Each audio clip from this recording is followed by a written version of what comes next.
हा व्हिडिओ खास मोदीजीसाठी, कारण की ते प्रधान सेवक आहे. त्यांनी सांगितलं होतं मैं पंतप्रधान नहीं हूं, प्रधान सेवक हूं. तो सेवक जी मेरी बात सुनो. चीन, अमेरिका, ऑस्ट्रेलिया, जपान, फ्रान्स असे कितीतरी देश आहेत ते शेतीला मजबूत करून राहिले. काय, कारण की अन्न हे फक्त शेतीतच पिकते, कोण्या लोखंडाच्या कंपनीत नाही.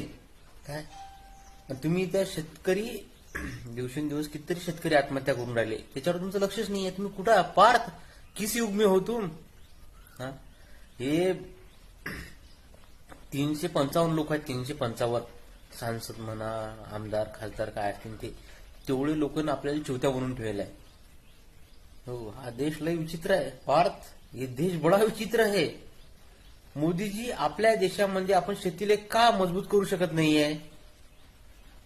का रिझन काय आहे? रिझन शेतीला व्यवस्थित लाईट नाही आहे, शेतीला व्यवस्थित पाणी नाही आहे. मग तुम्ही नियोजन करा ना. तुम्हाला प्रधान सेवा कायसाठी केलं? की भाईवर बहिणं म्हटलं की झाला, विषय संपला काय? आता गॅस सिलेंडर 50 रुपये वाढवून दिले. 1 रुपया कमवायसाठी लय घाम गाळला लागते, आणि तुम्ही खुशी म्हणजे बस मनाच्या खुशीनं 50 रुपये वाढवून दिले काय? आणि बळ्या बळ्या उद्योगपतीचे तुम्ही पैसे माफ करून राहिले. तुम्हाला अधिकार काय आहे? तू फक्त एक पब्लिक सर्वंट आहे काय, तो बी ह्या देशाचा. तुमच्या तोंडाने सांगितलं मी प्रधान सेवक आहे, मग तुम्हाला या काम करणे आहे. काय काम करून राहिला तू? बळ्या बळ्या लोकांचे जे मोठ्या मोठ्या इंडस्ट्रीज आहेत, कंपन्या आहेत, त्याचे कर्ज माफ करत सुटला का तू? कारण की हा करू शकते, कारण की इथची जनता चिवती आहे ना. सरकारपेक्षा सर्वात मोठं जर कधी कोणी असेल तर ते म्हणजे इथची जनता. पण जनता येळ सवय लावण्याची आहे.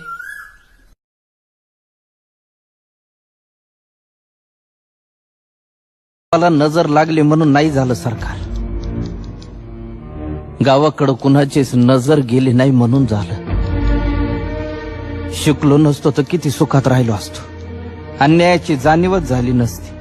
देवाचा कोप झाला असं समजून बसलो असतो अंधारात, तुमच्या लाल दिव्याला हात जोडीत. गोचिडासारखे चिटकून बसले 7-12ला सावकार, आणि बुजगावण्यासारखं उभं आहे सरकार. आभाळ वाटतंय सावत्र आईवर, दुष्काळाचं कुरूप ठणकत चाललंय, आणि शेतकऱ्यांसाठी कोंडवाडे बांधायचं ठरवून सरकार शांत झोपी गेलंय. देश महासत्ता होण्याची स्वप्न बघण्यासाठी. खिचडीसाठी शाळेत जाणाऱ्या पोरानं चोरून आणलेले 2 घास खाताना. वेळ गेलेली नाहीये, उठा, जागी व्हा. काय, छत्रपती शिवाजी महाराज छत्रपती असेच नाही झाले. तुम्ही कोण्या भ्रममध्ये जगून राहिले? कोणी येणार नाही तुमच्यासाठी, तुम्हाला स्वतः उभं राहावं लागेल.